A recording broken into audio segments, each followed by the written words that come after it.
हमारी तो दादी कहती रही चंदा मामा आएंगे, दूध मलाई लाएंगे। हमने तो बचपन से सुना था कि चंदा मामा है, लेकिन ये आधुनिक युग में पता चला कि चंदा मामा नहीं है, चंदा तो पापा है।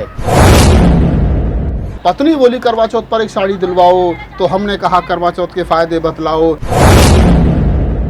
आज करवा चौथ है और करवा चौथ के दिन पत्नी जो है वो पति की लंबी आयु के लिए व्रत रखती है।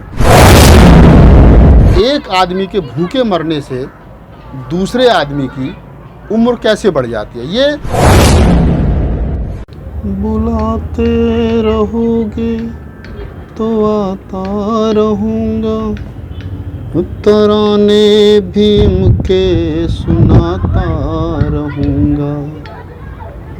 बुलाते रहोगे तो आता रहूँगा, तराने भीम के सुनाता रहूँगा।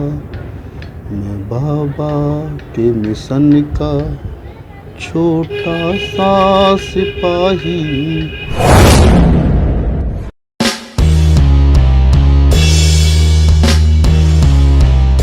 जय भीम, नमो बुद्धाय। दोस्तों, मैं राहुल नागपाल और आप देख रहे हैं बहुजन मीडिया।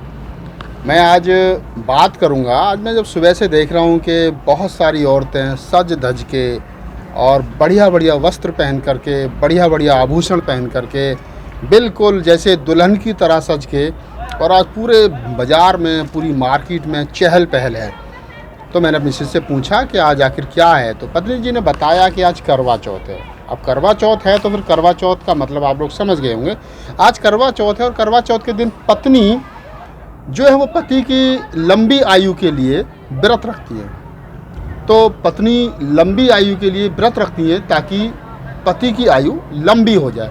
मैं आज तक नहीं समझ पाया कि एक आदमी के भूखे मरने से दूसरे आदमी की उम्र कैसे बढ़ जाती है। ये साइंटिफिक नहीं है, लेकिन देश के अंदर चूँकि मनुवाद है और इस मनुवादी सरकार में जिस प्रकार से पिछले 6-7 साल में बहुत ज़्यादा बढ़ावा मनुवादी सिस्टम को दिया गया, मनुवादी मैथोलॉजी को दिया गया, विचारधारा को दिया गया, तो मैं समझता हूँ कि ये आज का जो दिन है इसलिए महत्वपूर्ण हो जाता है कि आज हर औरत जो शादीशुदा महिला है सुबह से लेकर के शाम तक व्रत रहेगी, और शाम को चांद जब निकलेगा, जिसको हम चंदा मामा कहते हैं, बचपन से हम जिसको हमारी माँ ने हमें सिखाया कि ये चंदा मामा हैं, आज उसी को देख कर के हमारी जो पत्नियां हैं, हमारी जो बेटियां हैं, हमारी जो बहनें हैं, देश की जो महिलाएं हैं, जिस चंदा को वो मामा बताती रहीं अपने बच्चे को, उसी चांद को देख कर के छन्नी में अपना पति मान करके व्रत जो है वो खोलेंगी।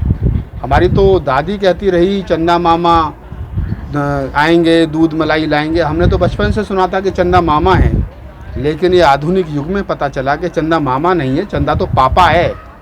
और पापा है तो फिर मम्मी इसको थाली में देख रही है, छाजी में देख रही है, और फिर पापा की शक्ल देख करके, पापा अगर घर पे नहीं है तो उसकी फ़ोटो ले करके व्रत तोड़ रही है, ताकि मेरे बाप की या इस देश के तमाम पुरुषों की जिनकी पत्नियां व्रत रखती हैं उनकी उम्र लंबी हो सके। इसमें कितनी सच्चाई है, बस इसी एक हास्य व्यंग्य की कविता है। मैं सोच रहा हूँ कि आज करवा चौथ है और करवा चौथ स्पेशल मेरी ये कविता जो बहुत ज़्यादा मुल्क भर में बड़ी फेमस हुई थी, आज सोच रहा हूँ कि क्यों ना फिर इस कविता को आप लोगों को सुनाया जाए, देश भर के लोग सुने और मज़ा लें, आनंद लें। मैंने कविता के ज़रिए किस प्रकार से मनुवादी सिस्टम को हिलाने की कोशिश की है और उस मनुवादी सिस्टम की चूल को हिलाने की, उस पर चोट करने की कोशिश की है कि किस प्रकार इस देश के अंदर मनुवादी सिस्टम काम कर रहा है और हमारी बहन बेटियां बिना सोचे समझे उसका हिस्सा बनने जा रही हैं। तो बस ये कविता है, और कविता यहाँ से शुरू होती है कि मेरी पत्नी, किसी की भी पत्नी XYZ, उसकी पत्नी जब उससे कहती है करवा चौथ से 2-4 दिन पहले कि मुझे एक साड़ी दिलवाओ, तो इस साड़ी से कहानी शुरू होती है और कहाँ तक मेरा विचार, मेरी सोच जाती है। और व्यंग और हास्य व्यंग के साथ इस कविता को सुनिए, आनंद लीजिए इस कविता का। कि पत्नी बोली करवा चौथ पर एक साड़ी दिलवाओ। पत्नी बोली, आमतौर पर पत्नियाँ कहती हैं कि पत्नी बोली करवा चौथ पर एक साड़ी दिलवाओ, तो हमने कहा करवा चौथ के फायदे बतलाओ। क्या पत्नी बोली करवा चौथ पर एक साड़ी दिलवाओ, तो हमने कहा करवा चौथ के फायदे बतलाओ। तो पत्नी बोली उम्र पिया एक व्रत में 1 बरस बढ़ जाएगी और मौत तुम्हारे कभी नहीं नज़दीक आएगी।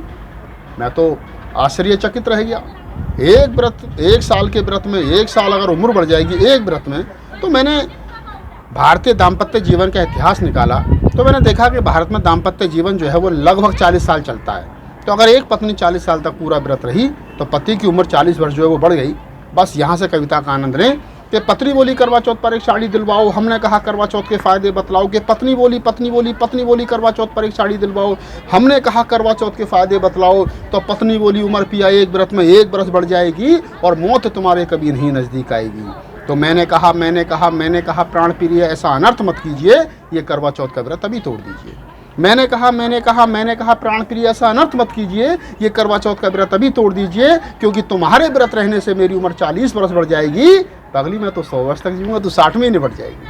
पगली मैं तो 100 वर्ष तक जीऊँगा, तू 60 में ही निपट जाएगी। वो 40 साल में किसके सहारे जीऊँगा। अब कविता का आनंद ले कि वो 40 साल में किसके सहारे जीऊँगा, किसके हाथ की चाय और कॉफ़ी पीऊँगा। वो 40 साल में किसके सहारे जीऊँगा, किसके हाथ की चाय और कॉफ़ी पीऊँगा। चाय की चाहत जब मुझे भाभी के घर तक ले जाएगी, चाय की चाहत जब मुझे भाभी के घर तक ले जाएगी, फिर भाभी मुझे रड़वा कहकर के चिढ़ाएगी। चाय की चाहत जब मुझे भाभी के घर तक ले जाएगी, भाभी फिर मुझे रड़वा कहकर के चिढ़ाएगी। ऐसे तानों को मैं कैसे सह पाऊँगा, ऐसे तानों को मैं कैसे सह पाऊँगा। अरे ज़्यादा कुछ करूँगा तो भतीजों से पिट जाऊँगा, ज़्यादा कुछ करूँगा तो भतीजों से पिट जाऊँगा। मेरा एक काम कीजिए, पहले मेरे 40 वर्षों का इंतज़ाम कीजिए। मेरे 40 वर्षों का इंतज़ाम कीजिए, और ऐसा नहीं कर सकती हो तो छोड़ दीजिए, और ये करवा चौथ का व्रत अभी तोड़ दीजिए। ये कविता है, बड़ी मशहूर कविता मेरी हुई थी। ये मैंने कटाक्ष करने की कोशिश की है मनुवादी सिस्टम पर और उस सिस्टम पर जिस सिस्टम के चलते आज की इस महंगाई के दौर में एक पत्नी अपने पति से लड़ झगड़ करके पड़ोस वाली महिला को देख करके उससे बेहतरीन साड़ी और बेहतरीन श्रृंगार और बेहतरीन आभूषण लाने का जिद करती है, एक अननेसेसरी खर्च पड़ता है। तो बस ये कविता अगर आपको पसंद आए तो हमारे चैनल को हमारी इस वीडियो को लाइक कीजिए, वीडियो को शेयर कीजिए, अपनी राय दीजिए, चैनल को सब्सक्राइब कीजिए और बस देखते रहिए बहुजन मीडिया। जय भीम, नमो बुद्धाय।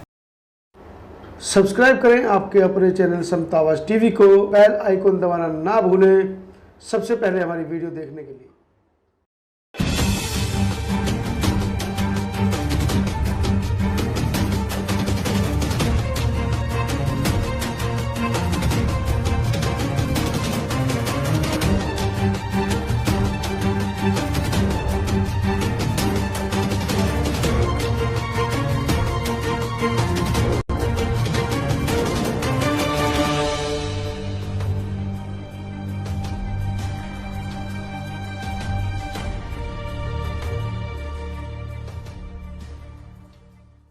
तो बाबा साहब डॉक्टर अम्बेडकर ने 14 अक्टूबर 1956 को धम्म की दीक्षा दी थी और 4 नवंबर 1956 को दिवाली आई थी। ये मेरा बड़ा सवाल है उन तमाम तथाकथित बुद्धिजीवियों से कि क्या बाबा साहब डॉक्टर अम्बेडकर ने दिवाली मनाई थी?